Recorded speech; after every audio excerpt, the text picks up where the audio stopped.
o que eu queria destacar era que janelas, né, principalmente nesse contexto de pandemia, estava sendo, no isolamento social mais radical, meio que o fragmento de mundo que a gente tinha contato, né? Claro que a gente tem aquelas saídas para resolver questões muito emergenciais, mas janelas nos transportam para fora. E esse para fora ele pode ser desde um ambiente hermeticamente fechado, como uma sala, né? Uma sala de aula, ou de nós mesmos, né? Então a palavra janela ela é colocada de diversas maneiras, seja de maneira literal, né, como aqui eu acabo de ver aqui, vocês também devem ter, ou de maneiras alegóricas, como janelas de oportunidades, janelas temporais. E aí essas janelas, né, também fazem parte da nossa vida. Então sempre nós vemos o que estamos distantes, né, está para fora. E ao mesmo tempo retrovisores que também têm uma perspectiva de mostrar algo, mas ele mostra o caminho percorrido, né, o que nós passamos, seja recente ou seja de muito tempo. Então, nesses percalços de olhar para fora de si ou pelo caminho já percorrido, é como eu me vejo hoje atuando em estudos ecológicos na Chapada do Araripe. E a Chapada do Araripe tem uma diversidade não só de espécies, né? Não só de espécies de pulgênico, mas também de processos ecológicos muito sutis. Então, nós temos endemismos que são muito vistosos e carismáticos para a biologia da conservação, né, e biogeografia, e ao mesmo tempo nós temos mutualismos, que aí já são interações muito belas e sofisticadas. Então, tudo isso no jardim chamado Chapada do Araripe, e é isso que eu tenho para trazer para vocês, né, eu vou aos poucos apresentar. Então, primeiro ponto, né, vocês já viram aqui, esse é o nosso Jardim do Cariri. Então, só para ter uma noção de escala, nós temos uma região com 3 grandes municípios que compreendem, né, um total de 500 mil pessoas, mas ainda não deixa de ser um interior. Então, isso tem manifestações culturais, como Romaria, em Juazeiro do Norte, que é vizinho, e nós temos também municípios que abrangem a Chapada do Araripe. Então, só para você ter uma ideia, nós temos 38 mil hectares, então é uma floresta, né? Isso é na Flona Araripe, uma unidade de conservação. Temos duas, como a Simone até destacou, temos uma, na apresentação dela, nós temos aqui uma APA, né, Chapada do Araripe, muito mais ampla, né, com mais de 1 milhão de hectares. Nós temos, que é uma unidade de conservação de uso sustentável, tá? E dentro dessa, como se fosse um quebra-cabeça encaixado dentro, nós temos uma Floresta Nacional do Araripe, né? E aí também me lembrei da apresentação da Simone, que ela falou de uma primeira unidade de conservação lá, né, marítima, e aqui a primeira unidade de conservação do país foi a Flona Araripe, Floresta Nacional do Araripe, que tem uma, uma lógica também de uso sustentável. Então, pode-se fazer pesquisa, pode-se fazer extrativismos. Então, nós temos esse cenário aqui perto de casa, mas ao mesmo tempo nós temos as assimetrias e distorções que o interior nos traz, como instituições que ainda não estão consolidadas com a mentalidade científica, financiamentos e diversos outros pontos. Então, só para situar no contexto mais geográfico, aquele pontinho ali, ó, Chapada do Araripe, é onde nós estamos. Então, não é exclusivo do Ceará, então ele compreende 3 estados, Ceará, Pernambuco e Piauí, mas existem características geomorfológicas e morfológicas, né, do solo que tem uma inclinação de 3 graus para o lado do Ceará em relação ao lado do Pernambuco. Isso faz com que a chuva que caia e adentre nas estratigrafias do solo, ele vá para fontes, né, ele sai, desemboca em fontes mais do lado do Ceará do que do lado do Pernambuco. Então, para você ter uma ideia, existem levantamentos que colocam próximo de 100 fontes para o lado do Pernambuco e de 300 para o lado do Ceará. Isso constrói um cenário que, biogeograficamente, com retração e expansões, né, das vegetações úmidas, criou-se um enclave, uma ilha, né, de vegetação úmida no meio do semiárido. Para ter outra noção, aqui nós temos um mapa detalhado com a questão, tá, de algumas escalas geográficas. Então, só para ter uma ideia, Então, aí nós entramos nas janelas literais. E quais são essas janelas literais? São as que nós vemos no nosso cotidiano. Então, para você ter uma ideia, essa pode ser uma visão, né, de uma das janelas no Cariri, não todas, obviamente, onde você acorda num belo dia e vê essa exuberância. E isso é o que a população tem em contato. Isso é muito importante, que áreas conservadas com grandes extensões, elas, direto ou indiretamente, elas cativam pessoas, elas movimentam esse contexto social. E aí, nessas janelas, nós acordávamos olhando para isso na época da graduação, tá? E nós também temos as janelas alegóricas, aquelas que são envoltas de simbolismos, né? Como essa pequena janelinha aqui, que pode ser literal para ver um horizonte, mas muitas vezes nós não conseguimos ver esses horizontes por causa das incertezas, né? Uma pandemia em 2020 que acabou com um ano é uma incerteza muito clara disso. Então, ao mesmo tempo que nós víamos essa chapada do Araripe das nossas janelas, nós também aproveitávamos, né, que grandes áreas é notório que tem que ter cursos atrelados à conservação. E aí nós temos cursos de biologia, onde Samuel e eu, por exemplo, e outros grandes profissionais que saíram, é, nós tínhamos aquele ímpeto jovial. Precisamos estudar isso, precisamos preservar isso, precisamos conservar isso.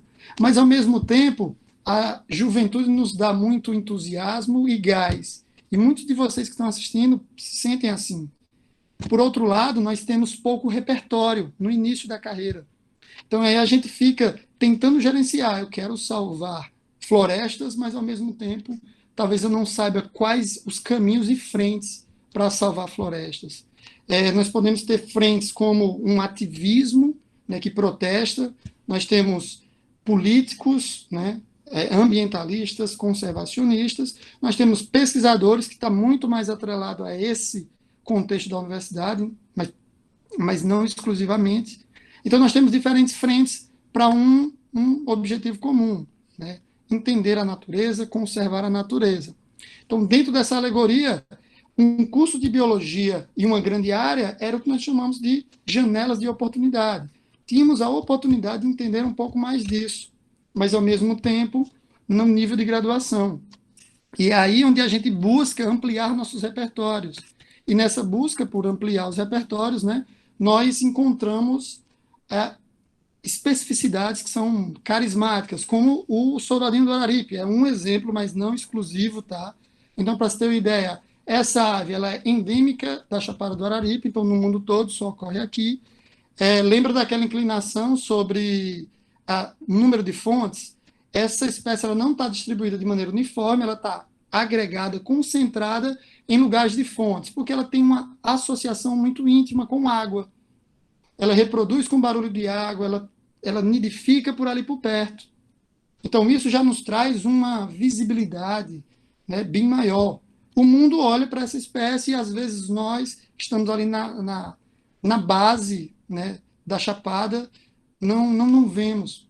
Então, isso, para um curso de biologia, dava um gás de dizer, nossa, nós temos uma raridade, né, que é uma raridade no processo biológico envolvido e também no seu carisma. E aí nós buscamos o que o professor Marco Melo, que eu recomendo muito, quem não conhece, do blog Sobrevivendo Ciência e da Tamira Casa dos Morcegos, ele chama de a jornada do cientista. Nós temos a jornada do herói, né, que foi expresso por um grande autor, Joseph Campbell, né, sobre o herói de mil faces, que é uma narrativa que os mitos, né, têm sobre a interpretação nossa diante de alguns fatos. E aí, nisso, quando se constrói o herói, né, precisa-se de um conjunto de processos. E o professor Marco Mello ele faz um paralelo entre a jornada do herói e a jornada do cientista, onde a gente está naquela primeira provação lá em cima, ó, primeira prova, ensino básico, graduação, então, iniciação científica, opa, uma oportunidade. Mas a gente ainda está no mundo muito conhecido, próximo de casa, próximo da família, no lugar que dá naquele sentimento de pertencimento. E aí a gente é chamado, né, chamado para a aventura, ou seja, olha, eu quero conservar a unidade de conservação, eu quero entender um pouco mais disso, mas eu não tenho pós-graduação na minha região, então o que é que eu faço? Você parte e se distancia. Então, hoje, alguns alunos da UNEL têm ido para o programa de botânica, né, via Natan, via Taline, Josiane.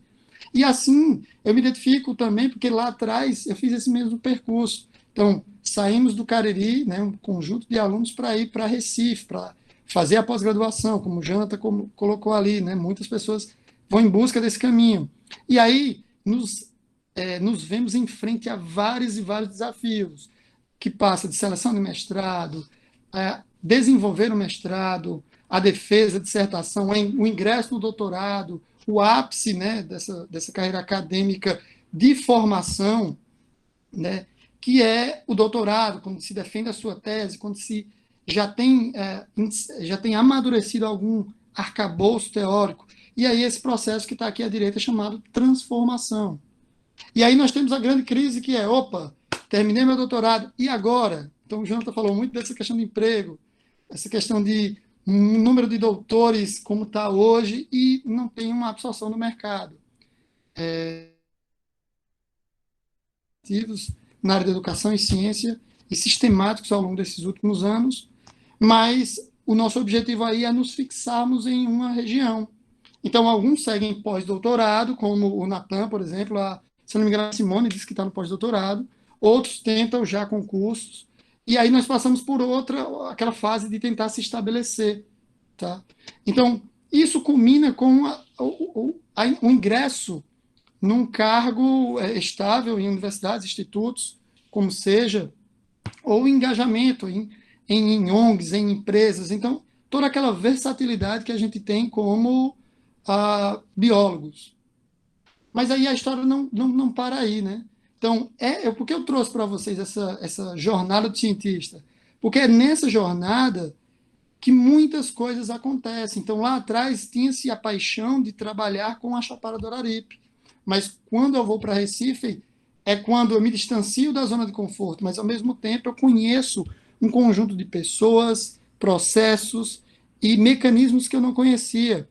E aí isso é uma transformação pessoal. Esse evento mesmo, a minha participação, ela está muito atrelada a essa trajetória, seja conhecendo o Natan, a Josiane, a Taline, ou seja, atuando como professor da UNEAL naquele ano de 2015 e 2016. Então, nessa trajetória, nessa busca, né, incessante por tentar estabelecermos, vários mecanismos são desenvolvidos. E aí eu lembro que alguns desses alunos que aí da UNEL me acompanharam em estudos na reserva Tocaia. Então eu falo de Chapada do Araripe, mas isso não é exclusivo. Pode ser uma reserva Tocaia, como tem em Santana do Ipanema, pode ser Pedra Talhada, como tem aí perto e Natan vem desenvolvendo, pode ser como Boca da Mata, mas na zona da Mata de Alagoas, uma região muito legal também. Então, mas o que coincide nisso é muito aquela questão que nos pega às vezes, como não só estudantes de biologia, mas como humanos, que é a teoria da biofilia, como dizia o Eduardo Wilson, que tem um livro nisso, que é essa conexão emocional com a natureza, essa conexão emocional, né, de tentar proteger, tentar conservar, seja preservacionismo ou conservacionismo, como o Jonathan destacou muito bem, sejam outras correntes filosóficas, ambientalismos, né, e por aí vai. Então, nessa trajetória, nós conhecemos, ampliamos repertório. E aí também é aí onde vem a questão de, opa, e aí, a Chapada do Araripe é uma coisa que acabou. E aí onde eu trago a questão de retrovisores. Porque num determinado momento da trajetória, tu olha para trás e diz assim, eu acho que aquilo acabou, né? Talvez eu não consiga mais estudar Chapada do Araripe, então eu tenho que já me engajar em outro lugar. Mas sempre temos falta aquele sentimento de pertencimento, aquele sentimento também que o pernambucano, que eu vejo, por exemplo, como o Natan, né, ele tende a dizer assim, é Pernambuco, o Leonardo também, nosso amigo aí, de dizer, somos de Rio Doce, somos daqui, ó. Então, esse sentimento de pertencimento é muito legal. E muito legal também quando a gente se conecta isso com outras linhas de atuação, como a sua atuação profissional. Então, isso é bem interessante. Então, quando eu trago retrovisores agora, é voltando o caminho que eu percorri ontem, mas o caminho que eu percorri há muito tempo. E aí, nessa trajetória, hoje, quando eu regresso ao Ceará, né, agora em outra instituição, saio da UNEAL, e busco agora tentar entender alguns processos. E dentre esses processos, não só aquele endemismo que nos encantava na graduação, que é muito mais raro, mas também os mutualismos que são muitas vezes sofisticados, que o impacto, às vezes, é bem mais fácil de corrigir estrutura com número de espécies, né? Mas não com a sofisticação que uma interação tem. E essas interações, quando juntam plantas e animais, elas ah, criam um cenário muito belo e, ao mesmo tempo, muito frágil. Então, para você ter uma ideia, um dos nossos estudos que a gente vem desenvolvendo hoje é sobre frugivoria e dispersão de sementes, que um dos nossos alunos tem desenvolvido. É o mesmo estudo que o Leonardo, né, aí em Pedra Talhada, vem desenvolvendo também, tentar entender os impactos da ou da caça, né, de grandes frugívoros ou de pequenos frugívoros nessa interação. E aqui, só para compartilhar com vocês, nós temos uma ave que vocês devem conhecer, né, ela é bem ampla, cancão, e nós temos um maracujá muito específico aqui da Flona, o maracujá peroba, que é um maracujá selvagem que é utilizado como extrativismo, né? Produto extrativista. O pessoal coleta para vender, para ter subsídio de renda. E aí nós temos um conflito entre o homem que quer extrair esse recurso para vender, né, obviamente, e o animal que precisa consumir. E aí isso tem um conflito onde entra o papel do biólogo, entra o papel do do legislador para tentar entender quais são esses conflitos sociais. Não é só aquele técnico, né, a biologia pura técnica que a gente vê às vezes, mas ela tem que estar atrelada com o elemento humano, coisa que a Taline trabalha aí na UNEAL, né, coisa que lá na Rural a gente tem bem desenvolvido com o grupo do Ulisses, na parceria até com o Eucida e outros. Então, esses mutualismos sofisticados são as lentes que nós colocamos para tentar entender esse caminho, né? Que é outro tipo de interação, né? Além desse aqui, então, só ilustrando os meninos do grupo de pesquisa que hoje eu atuo, a gente observando essa frugivoria, e também outros processos, esses em parceria com o Natan, que tem dado um suporte excelente com o processo de polinização, e essas especificidades com os polimorfismos florais, como a enantiostilia, que ele vem estudando. Então, as meninas como Carol e Bruna, que fizeram o minicurso sábado, são nossas alunas e têm atuado na Flona nessa perspectiva, trabalhando diferentes olhares, mas tentando entender essas especificidades e essas raridades. Então, mas olha só, na minha fala até o momento a gente vê muito uma questão de, olha, o idealismo, né, a coisa bela, mas nem sempre é assim. Então, nós temos caminhos obscuros, caminhos difíceis, limites, né? Financiamento, distanciamento, transporte, logística. Então, antes, a ciência era muito pautada nessa beleza, de você tentar entender os processos e o que te instiga. Mas decisões políticas, né, e controvérsias ao longo do tempo faz com que aumente um produtivismo, que a gente precise produzir ciência em quantidade. E isso nem sempre se torna assimétrico, e aí vemos distorções. Interiores que não têm uma estrutura básica e a formação de recursos humanos acabam sofrendo mais do que grandes centros como capitais. Então, essa distorção e essa assimetria, obviamente, deve ser corrigida por vários processos. Um incentivo de profissionais nos interiores, maior financiamento nessas pesquisas. Então, apesar de retornar para essa região próxima desse pertencimento, isso também não implica em a saída de Recife, o retorno, a saída e a migração de um lugar com mais recursos para um lugar com menos recursos. Então, alguns estudos desenvolvidos nessa região foram feitos pelo grupo de Recife, com recursos, com arcabouço, com experiência. E outros têm sido, obviamente, a região do Cariri tem desenvolvido muito nesse sentido, para que outras perguntas sejam respondidas. Então, já temos mestrados aqui, né, doutorados em parceria com outras instituições. E aí a gente vai, aos poucos, tentando contribuir com uma engrenagem social e científica. E aí, essa foto, cara, é mais um relato pessoal, né, de reflexos e reflexões. No campo da Ana Carolina, que a gente estava fazendo, e aí a gente estava percorrendo muitas distâncias a pé, enquanto o carro da universidade não estava próximo, então eu comecei a caminhar e já estava no final da tarde, e aí aquele final da tarde nos dá aquela reflexão, e aí caiu a ficha mesmo disso, de que, apesar do retorno, tem muito peso das nossas decisões, né? Quando voltamos para uma instituição, precisamos decidir entre abrir grupos de pesquisa, né? Entre criar uma engrenagem que às vezes não tem. E aí a gente encontra desafios que às vezes não são só estruturais ou por falta de um reagente ou material, mas por falta de uma mentalidade científica, às vezes, né, de novas gerações, seja em lugares próximos. E aí é onde entra a contribuição nossa nessa engrenagem. E nesse sentido, eu tenho encontrado uma turma muito bacana, né, com o ímpeto da juventude e que tem confiado no nosso trabalho para tentar fazer essa parceria entre arcabouço teórico e transformações de mentalidade na busca de conservar. Então, aqui está o meu grupo de pesquisa atual, tá?